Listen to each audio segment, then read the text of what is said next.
John finally, जिसको हम Bruce Lee के नाम से जानते हैं, 17 नवंबर 1946 में अमेरिका के शहर सैन फ्रांसिस्को में पैदा हुआ। इसका बाप एक चाइनीज ओपरा स्टार था जो कि उस वक्त अमेरिका के 1 साल टूर पर था। ब्रूस ली की फैमिली 1941 में ही हांगकांग वापस आ गई थी। ब्रूस ली ने एज अ चाइल्ड स्टार मतलब बचपन से ही 20 फिल्म्स में काम किया था। जैसा कि मैंने बताया कि ब्रूस ली का बाप एक चाइनीज ओपरा स्टार था, इसीलिए ब्रूस ली बचपन से ही फिल्म्स के साथ अटैच था। 1959 में ब्रूस ली वापस अमेरिका लौट गया।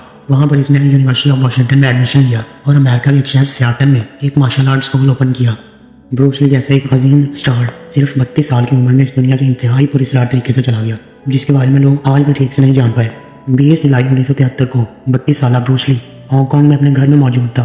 तकरीबन दोपहर के 2 बजे एक फिल्म प्रोड्यूसर रेमन चाओ ब्रूस ली से मिलने इसके घर आया, जो कि इसकी एक movie the game of death पर काम कर रहा था। इन दोनों ने शाम 4 बजे तक काम किया और फिर ये दोनों इस फिल्म की लीडिंग एक्ट्रेस के घर चले गए, जिसका नाम बैटी टिंग पाई था।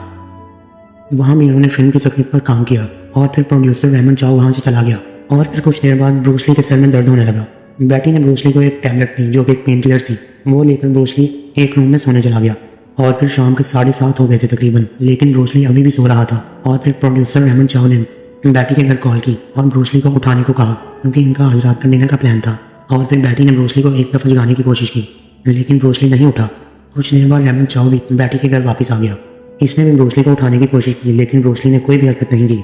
और फिर अगले 10 मिनट तक एक डॉक्टर भी बैटी के घर पहुंच गया, जिसके कहने पर ब्रूस ली को डॉक्टर के पास हॉस्पिटल ले जाया गया, लेकिन वहां जाकर पता चला कि ब्रूस ली मर चुका था। इसके मरने के बाद लोगों ने तरह तरह की कहानियां बनाई, लेकिन असल में जिस दिन ब्रूस ली के सर में दर्द था उस दिन बैटी ने ब्रूस ली को एक्वाजेसिक नामी एक टैबलेट दी थी जो कि एक पेन किलर थी।